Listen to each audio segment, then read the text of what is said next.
hamster. Paano kita matutulungan? Ang ganda naman niya. Okay, sarap ng araw na ito. Ang ganda ko at single. Hello mga boys! Alam mo, wala na akong sakit. Bata at sariwa ako, lalo na para sa isang kasamahan sa kwarto na ganyan. Kalalang. Kaling-kans tayo pumunta pa rin bihayang sing kaibigan. March mo na mag-exhibit your winter, nasan siya? Nadapas siya. Sige, hahanapin ko na lang siya. Kamusta Dan? Kung tumawag sponsor na ipakita ko sa iyo ang isang bagay. Ano sa tingin mo? Oo, eto ang paborito mong mga hamster at lobo. Sana magustuhan mo sila. Makakatulong ito sa iyo na gumaling agad. Ano? Naku naman. Natigil ako sa pinakakawili-wiling bagay. Magpapatuloy akong kumanta sa telepono. Ang gandang araw nito sa trabaho. Tigilan mo na ang hayop. Nasa ospital tayo. Ate, bawal ang mga hayop dito. At kailangan mong ibigay sa akin ang kuneho. Ganun lang. At maghintay ka ng 1 taon. Kumusta ang problema mo? Ano? Bawal ang mga hayop. Anong gagawin ko kay Stevie, ang tapat kong aso? Siguro hindi ganong masakit ang braso ko. Pero hindi, masakit. Sige, mag-iisip tayo ng paraan ngayon. Oh, ang ideya. Pwede akong magkunwaring bulag. Tiyak na may papapasok si Stevie, ang mahal kong aso, na parang aso ng gabay. Dapat nating suriin ang pamamaraan. Hindi ko makita. Hoy, bakit mo ako pinipigilan? Nagpasya ka bang atakihin ang bulag na tao? Oo nga, bulag ka. Pwede kang dumaan. Oo, nakakahiya yon. Ang bola ko. Oh, Stevie! Hindi! Masamang bata! Tama na, Stevie! Ikaw ay pupunta! Pupuntahan ko ito ngayon. Hinahabol kita, kaibigan ko, at mga matamis buwan na nang binhi! wala. Bakit kayo tumatakbo palayo sa akin? Pwede mo bang hawakan Hahabulin ito? kita kahit ano paman. 4 na paa na aso. Halika, tumigil ka. Kaya hindi ka pala bulag? Lumabas ka ng ospital ko kasama ang aso mo? Kailangan nating maglinis ng kaunti. Magandang hapon. Mayroon ka bang sanggol? Ang cute! At mayroon akong kalansing para sa sanggol. Patingin nga sa kanya. Sandali, tulog siya. Nako. May aso ako doon. Pasensya na. Kailangan kong gawin ang mga gawain at natatakot akong mag-isa. Talaga bang imposible na lumakad kasama ang prinsesa ko? Naintindihan. Okay, hindi mo na kami makikita. Pero itatago ko ang laruan. Saan ka ipinadala? Sandali lang. Isang ginipig ba yan? Tigil. Ibalik mo dito dahil hindi mo pwedeng magdala ng hayop sa amin. Sorry. Pero hindi ako ang gumagawa ng mga patakaran. Babalik ito sa iyo kapag nasuri ka ng doktor. Paano hindi ito papayagan kasama ang mga hayop? Kailangan kong mag-isip ng paraan agad. Hindi ko kayang umalis nang wala ang aking mga cute na ipis. At kadalasan, sobrang nakagat na ang taong ito. Binigyan niya ako ng ideya. Pwede kong itali ang bendas sa ulo ko at maglagay ng garapon ng mga ipis dito. Talagang papayagan ako ng nurse na dumaan dahil may malaking bukol ako. Nako, ang sakit. Sakit. Magandang hapon. Ano ang ikinababahala mo? Wow, sa cartoons ko lang nakita ang napakalaking bukol na ganun. Pasensya na. Pasok ka. Paano mo nagawa yon? Ang sakit ng ulo ko. Hi, Lola. Sa tingin mo bomba ito? At naniwala ka? Ang galing talaga, hindi ba? Mga alaga ko sila, ipis. Ang cute nila, kaya hindi ko sila mawalay. Tinutulungan nila akong magpagaling. Lola, saan ka pupunta? Huwag kang umalis. Wala silang masamang ginagawa. Hello, nurse. Pumunta ako dito para sa isang benda at kasama ang aking kaibigan. Talaga bang hindi pwedeng magdala ng mga alaga? Anong bangungot? Kung alam ko lang, hindi na sana ako pumunta sa ospital ninyo. Ito ay nakakagali. Ano? Hindi pwedeng isama ang mga hayop. Pero paano naman ang mga isda ko? Kailangan natin mag-isip ng paraan. Tama. May naisip akong paraan. Ibubuhos ko ang mga isda mula sa aquarium sa drip. Tiyak na makakatawid sila sa mesa ng nurse. Gagawin nating parang may nakasaksak na IV sa akin. Magaling! Kailangan kong suriin ang aking paraan. Tara na. Kumusta? Ang sakit ko. Maaari nga. Nakakatakot. Dapat pumunta ka na sa ward. Hi, Lolo. Ako ang bago mong kasama sa kwarto at nagawa kong maipuslit ang isda ko. Kaya ililipat kita sa mas pamilyar na Nako, lugar. ang ubo na ito ay talagang istorbo sa akin. Kailangan kong uminom ng tubig. Hoy, anong nangyari sa tubig na ito? Nako, iinumin ko ba talaga ito? Nako, nakakatakot. Iyo ba ito? Hindi ka pwedeng magdala ng mga hayop dito. Nakakadire. Oh, Diyos ko, ano ito? Paano mo ito nadala sa ospital? Siguradong may kulang ka sa klinika na yon, sa ibang kalye. At ito'y para sa mga tao. Kailangan kong mag-isip ng paraan. Hindi ko maiwasang dalhin ang aking pulang Mia. Oh, ang ideya. Matalino ka, hindi ba? Sige, pumunta tayo sa bentilasyon papunta sa aking silid, gaya ng isang tunay na espiya. Hi. Wala akong mga hayop sa totoo lang. Paano ang takip? Ano ang ginagawa mo? Paano ang bag mo? Keso? Anong ibig mong sabihin, keso? May butas, parang ang weird na kinakain mo ito. Okay, walang mga hayop na pwedeng madaanan mo. Kamusta? Ako ang bago mong kasama sa bahay. Medyo hinaan mo lang. Kailangan kong makipagkita sa isang kaibigan. Mia, may keso dito para sa'yo. Pumunta ka sa keso. Ang talino mo, nakalakad ka mag-isa at nakatakbo ka pa sa kwarto ko. Galing. Okay, Ang mga kamay na ito ay matatapos na ang shift, sir. Hindi pwede ang mga hayop sa amin, pero... hamster. Sumusuko tayo o iiwan ng ospital? Ano, hindi mo magawa gamit ang mga hayop? Anong bangungot? Kailangan kong makaisip ng paraan. Kailangan sumama sa akin si Lizzie. Oh, sa tingin ko dapat akong tulungan ng lokal na chef. O mas tamang sabihin, ang kariton niya na may mga kaldero ay siguradong makatutulong. Kaya ang kailangan mo lang gawin ay tahimik na kunin ang uniforme at kariton. Itatago ko ang kuhol dito, tatakpan ng lugaw ang lahat, at makakaalis na ako. Oh, ikaw na naman. Ano ang pagkain natin ngayon? Ano yon? Lugaw. Anong kasuklam-suklam? Kakain ako ng matatamis na pasensya. Nagtrabaho ako. Bakit hindi tayo kumain ng lugaw? Ihahain kita ng masarap na... Mga pamatamis na makakatulong sa mabilis mong paggaling. Ang pinakamabisang gamot at narito si Lizzie ko, sobrang miss na kita. Ang init naman. Saan ka pupunta, Pagong? Walang mga pagong sa ospital. Iyan ay bago. Well, ang pagong mo ay maghihintay sa'yo rito. Sige. Ano? Walang mga hayop na pinapayagan, pero hindi makakasurvive si Pascal ng 1 minuto na wala ako, hindi kami mapaghiwalay. Kailangan nating mag-isip ng paraan. Oo, tama. Pwede ko siyang itago sa ilalim ng mga accessories. Pascal, umupo ka lang sa ulo ko ng kalmado. Sige, boy. Tatakpan ka namin ng sombrero at itali ang scarf sa'yo, ganyan lang. Mabuti. Ngayon, maaari kong subukan na dalhin siya. Magpanggap tayo na mayroon akong tinatawag na ang temperatura ay 39 at siyam. Oh, hello, Mr. Nurse. Kailangan ko ng tulong ng doktor sa kagyat na pangangailangan. Sige, pumasok ka na. Talagang walang iba kang kasama, kahit na maraming iba't ibang tao ang sumubok na pumasok ng palihim ngayon. Laging huminto. May chameleon ka ba sa ulo mo? Umalis ka. O, bakit nila dinadala ang lahat ng ito sa aking shift? Magdadala ka rin ba ng elepante? Oh, Mommy, bilan mo ako ng chocolate bar. Oh, sino ang maingay dyan? 2:00 pa lang ng hapon. Oh, sandali, ngayong petsa 31 na ba ng Oktubre? Ibig sabihin nito ay Halloween na at mga kalokohan sa aking kapatid na babae. At ang unang kalokohan ay ang pagkuha ng bola sa puting sapin. Oh, wag nating kalimutan ang nakakatakot na mukha. Oh, kamusta ka? Natakot ka ba?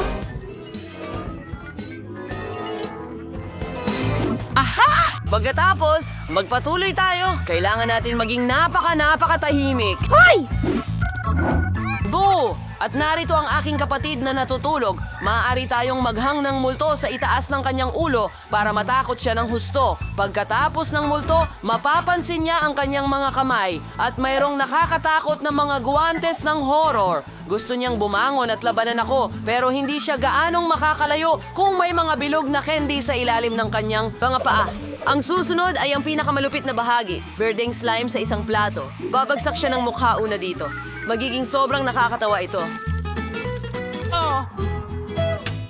At ngayon ang huling bahagi. Isang pader na gawa sa tisa sa daanan. Tara, tingnan natin ang mangyayari. Oh, kay gandang umaga! Oh, Diyos ko! Anong klaseng halimaw ito? Ay, hindi! Lahat ng mga guwantes! Sige, kahit ano. Oh, nahuhulog na ako. Oh, si Ben nga ito. Kadiri! Oh, sana hindi ito uhog. Ayan na, Ben, lagot ka. Papunta na ako. Ano ito? Oh, dati may daan dito. Oh, wallpaper lang pala. Magandang umaga, maliit na kapatid. Maligayang Halloween. O, masama ba ang timpla mo? Ang astig na palabas. Hindi ko maalis ang tingin ko. Dapat tayong mag-almusal. Gatas. At meron tayong cereal para sa almusal.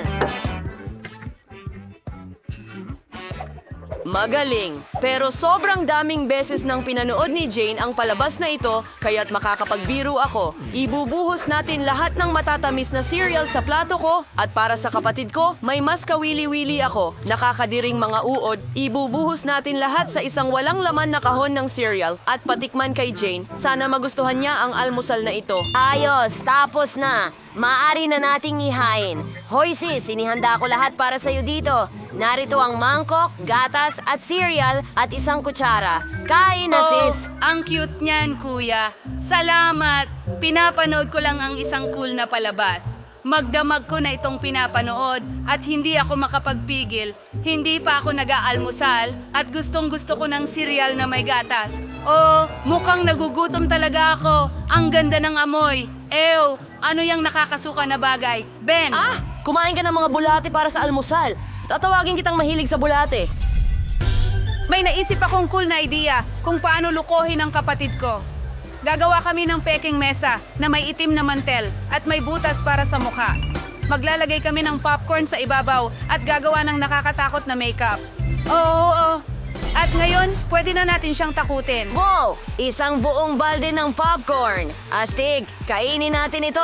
Ha, buddy? Oh, mukhang kahina-hinala pero mukhang masarap ang popcorn. Ah, anong klaseng halimaw ang kumagat sa akin? Ako ay isang halimaw na popcorn. Hindi mo ito pwedeng kainin. Oh, huwag mo akong kainin. Well, nakaisip ako ng bagong ideya para sa kalokohan. Isang peking kamay ang dumating sa akin kamakailan at si Jane ay nagdedekorasyon ng kwarto para sa Halloween. Nakakatawa kung aksidente kong mabarena ang aking kamay. Kailangan lang nating ilagay ang peking kamay. Magaling! Tutulungan ko ang kapatid ko. Jane, anong ginagawa mo? Hayaan mong tulungan kita. Dinala ko lang mga gamit ko. Magbubutas ako ng dingding para sa mga pako. Anong nangyayari? Ang kamay ko. Tinagos ko ang kamay ko. Oh, hindi! Kamay ba talaga ni Ben ito? Oh, peke ito. Magaling siya sa mga biro, pero mas maganda ang ideya ko. Ngayon, bibiruin ko siya gamit ang artificial na utak. Kailangan ko ng mga dugo ang benda para dito, at kaunting dugo. Isasawsaw namin ito at gawin na natin ito. Bakit naglabas ng kutsilyo si Wednesday? Ay, Diyos ko! Masamang ideya ang manood ng horror movies sa gabi. Oh, Jane, dumating ka para manood ng pelikula? Oh, paborito kong chichirya. Ano? Bigyan mo ako ng chichirya. Anong nangyayari? Oh, Jane, ang utak mo. Oo, halika, tumakbo. At may bago akong ideya para sa prank kay kuya kong si Ben. Mag-uukit ako ng nakakatakot na mukha sa kalabasa na siguradong tatakutin siya. Ito ang magiging mga mata. At ngayon, isang bibig.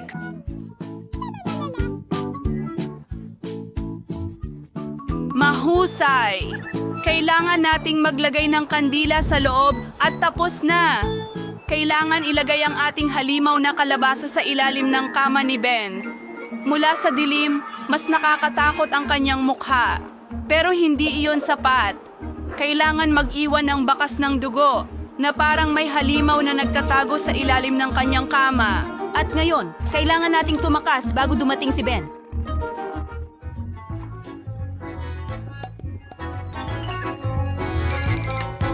Ang paborito kong kanta ay tumutugtog. Ito ang paborito kong sandali.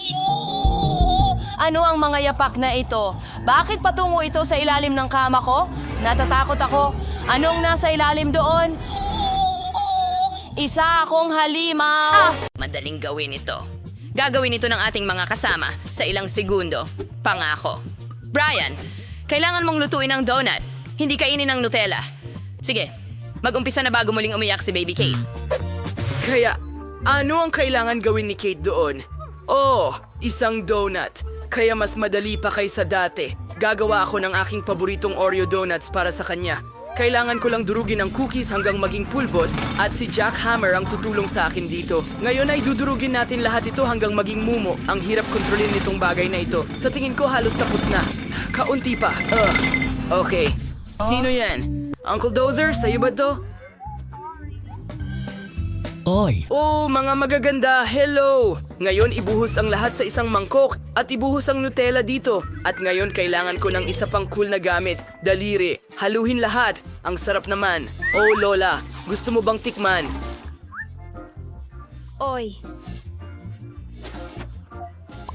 Okay, hindi ko pa ito nadilaan. Kaya, kailangan mong ibuhos ang lahat sa oven ng donut. Sa tingin ko magiging napakasarap nito. Kaya, medyo nadumihan lang ako. Wala yon. Sige, punasan mo lahat yan. Sa ngayon, gagawin ko na ang mga donut ko. Nakainit na ang aking kalan, kaya ikakalat na natin ang masa. O chef, ano ang meron ka? Mayroon akong maganda at masarap na mga donut. Tingnan mo lang ito, gaano kasarap at malambot ang mga ito. Pero hindi lang iyon, kailangan kong dekorasyonan ang mga ito ng marshmallow at ginto sa ibabaw. Magiging napakasarap nito. Tingnan kung paano ito mukhang mas nakakagutom. Pero hindi lang iyon. Kailangan kong takpan ang sandwich ko ng mga donut na may tsokolate at budburan pa ito ng ginto. Gusto mo ba ito? Ano ang meron ka? Meron na rin akong handang mga donuts. Ngayon ipapakita ko ang mga gwapo kong donuts. Wala ka nang kailangang idagdag. Magdagdag ka lang ng powdered sugar. Ayan na. Brian, nasusunog ang mga donuts mo. Ano? Oh, tama. Masyadong pritong-prito ang mga donut ko. At sobrang itim dahil sunog sila o dahil gawa sila sa Oreo. Sige na, magdagdag ng natunaw na marshmallow at simulan mo. Buhusan ng strawberry syrup at sa huling bahagi, Maltesers. Oh, paborito ko yan. Gustong-gusto to ng baby. Ayan na, Kate. Naghihintay na ang mga donut para sa'yo. Ano? Alin ang pipiliin ko? Oh, tama. Gusto ko to. Sinusubukan. Ano? Ano ito sa bibig ko? Ginto ito. Hindi ko gusto yan. Ano ba ang nandyan? Oh, nakakaaliw na donuts. Gustong-gusto ko talaga sila. Oh, ano pa ang nandyan? Wow! Mukhang napaka-appetizing ng mga donuts na ito. Pati na rin ang mga paborito kong matatamis. Talagang masarap. Kahanga-hanga. Tingnan natin. Ano ang lasa nito? Napakasarap at tsokolate. Ibibigay ko ang tagumpay sa kapatid ko. Oo, nagawa ko ito. Nakagawa ako ng pinakamasarap na donuts. At igawa mo ako ng mga waffles. Gusto ng apo kong babae ng masarap na waffles. Mas madali na ito ngayon kaysa dati. Magsimula tayo sa paggawa ng masa. Kailangan kong magdagdag ng harina at mga itlog. Ngayon, magdadagdag ako ng isang piraso ng mantikilya at ilalagay ito sa mangkok.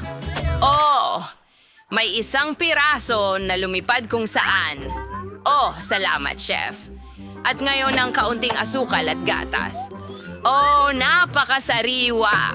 Ang sarap! Ngayon, hahaluin natin ang lahat. Lola, halika na. Kung san-san mo na nilalagay ang harina mo. Oh, sige. Pasensya na. Ngayon kailangan ko ng mga Skittles. Magkakaroon ako ng kahanga-hangang mga Skittles candy waffles na magiging sobrang masarap. Anong gagawin ko? Wala akong alam sa pagluluto ng waffles. Oh, may cool akong ideya. May noodles ako sa bag ko. Hindi ko ito kailangan. Oh, nawala ko ito 1 linggo na ang nakalipas. Oh, heto ang masarap kong noodles. Ngayon susubukan ko itong gawing waffle. Oh, ilalagay mo lang ito sa waffle iron at tapos na. Tingnan mo, maglalagay ako ng ketchup at gagawin kong nguso. Astig, di ba? At mayroon akong waffle na handa na. Hinuhugot ito at nagdadagdag ng isang hilera. Yes! Magdagdag ng kaunting maple syrup. Wow, mukhang masarap. At kailangan ko ng strawberry syrup. Buhusan ng kaunti sa isang baso ng hugis puso. At nandito ang aking waffle na gawa sa Skittles. Tingnan mo, ilalagay natin at tapos na. Kate, pwede kang mag-try. Wow, ang daming masasarap na pagkain dito. At mukhang kahanga-hanga. Kailangan natin itong tikman agad. Wow, ang sarap. Oh, ano yan? Oh, paborito kong strawberry syrup. Astig. Anong masarap dito? Wow, ang mga waffle na ito ay tiyak na gawa ng lola ko. Oh, hindi ito ang unang beses na kakainin ko ito. Napakasarap! Oh, nakain ko masyado ng maraming waffle. Pero may waffle pa ako ng kapatid ko. Dapat natin itong tikman. Wow. Hindi ito matamis. Noodles ito. Astig. At kapag may ketchup, masarap ito. Oh, pero busog na busog ako. Medyo masama ang pakiramdam ko, pero panalo ang chef. Oh, siya. Oh, alam ko naman nanalo ako. Ang aking mga waffles ang pinakamasarap. Ngayon gusto ko ng likidong Coke candy. Hinihintay kita, mga cool na putahe. Napakadali lang nito. Ngayon, magluto tayo ng isang kahanga-hanga. Kailangan ko ng isang walang laman na bote ng Coca-Cola. Oh, hindi naman ito ganun kahirap. Oops! Pasensya na. Ngayon, kailangan mong ibuhos ang corn syrup sa bote. Ganyan lang. Kailangan namin ng marami nito. Magaling. Ngayon, magdagdag tayo ng ilang candy. Ang galing, di ba, Lola? Tingnan mo. Hindi. Naipit ang kamay ko. Aray! Phew! Ay, may nagkamali. Ayos lang. Medyo natamaan lang, pero nagawa kong haluin ang candy. At ngayon, kailangan lang nating i-freeze ito. Hindi tayo natatakot. Natatakot tayong mag-dissolve ang mga estado, kaya sobrang sarap ng candy. Lola, ano sa tingin mo? Nagustuhan mo ba? Oh, ang mga candy mo ay nakasasama. Mas mabuti pang gumawa mula sa pulot kaysa sa cola. Mas magiging kapakipakinabang ito. Oh, chef, ano ang ginagawa mo dyan? Naisip ko na ang isang napakagandang ideya. Magugustuhan ng bata ang recipe na ito. Kailangan mo lang ibuhos ang Coca-Cola sa kawali. Magdagdag ng higit pang marmelada na may Coca-Cola at ihalo ito. At ang candy ko ay handa na. Oh, ang lamig nito. Napakalamig. At kailangan ko lang ng isang mangkok ng yelo.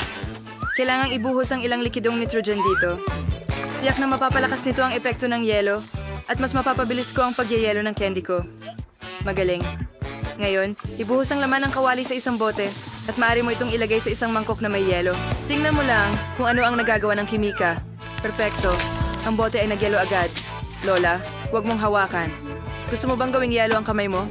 Ngayon, pwede mo nang ihain. Wow! Mas maganda pa lahat kaysa sa inaakala ko. Susubukan kong tikman ang candy na ito. Oh, nasa bote ng teddy bear. Astig. Tikman natin ito. Wow! Pulot ito! Taga-karaniwan lang siya. Ano nandito? Oh, ang lamig nito. Oh, ang lamig, ang lamig, ang lamig. Oh, kailangan nating mag-isip ng paraan. Oh, mas mabuti na. Paano kung makukuha ang candy palabas? Halika na, lumabas ka. Oh, gumana. Masarap. Ano ang ginawa ng kapatid ko? Oh, mukhang astig. Ang astig talaga. Subukan natin. Gusto ko itong candy. Panalo si kuya. Hurrah! Alam ko na ako ang pinakamagaling. Oh! Kaya, napagpasyahan ko na gusto ko ng scrambled eggs ngayon. Basta gawing talagang masarap. Chef, talagang kailangan mo itong gawin. Madali lang ito para kay Lola. Pero may maiisip si Brian. Magsimula na tayo. Ngayon, kailangan kong magbuhos ng konting mantika. Hoy, ibuhos mo na? Sige na. Ay, hindi. Pasensya na. Ay, Lola, masakit. Kaya, ngayon magbibiyak tayo ng ilang itlog. Pasensya na, Lola. Nadala lang ako sa pagluluto. Wow, hindi masama. Kailangan natin magluto ng pagkain na pwedeng kainin. Kung hindi, pagkatapos ng ginisang itlog ni Brian, pwede tayong mapunta sa tingnan mo. ospital. Heto. Tingnan mo kung paano ito gawin. Brian, paano mo nagawa yon? Nasunog ang lahat. Ayusin natin ito ngayon. Magluluto ako ng scrambled eggs na gawa sa likidong marshmallow at isang peach. Mukha ba itong sayo? Mukhang Oh, ano ang gagawin ko? Oh, mahusay. Kailangan magdagdag ng mga sariwang gulay at mga damo. Ang iyong pinaghalong itlog ay mukhang masyadong primitive. Ngayon, ipapakita ko sa iyo kung paano magluto ng scrambled egg na pang-restaurant. Hindi ito magiging klasikong hugis, kundi sa hugis ng... Hey, nasaan ang uniforme ko? Brian, ito ang aking dragon. Magaling. Ibuhos ang itim na masa at iprito. Ngayon, gagawa tayo ng mga mata at apoy. Perpekto. Ang dragon na ito ay lumabas na napaka-cute at tiyak na may appreciate ito ni Kate.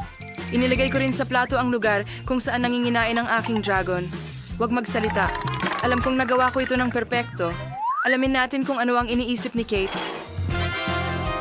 Wow, ang daming bagay. Gusto kong subukan ang dragon na ito dito. Wow, ang astig at masarap. Ano ang meron ka dito? Wow, mga kamatis? Sige. Gustong gusto ko yun. Masarap. At paano naman ang mga nilagang itlog? Well, medyo simple lang. Sige. Ayos. Anong meron dito? Wow! Isa ba itong peach? Anong nangyari sa bagay na ito? Yogurt. Ayos. Gustong gusto ko talaga ang matamis na nilupak na itlog. Ibinibigay ko ang panalo sa aking kapatid. Ang sarap. Gusto ko lang dilaan ang plato. Congratulations, bro. Oh, nanalo na naman ako. Yan ang swerte ko.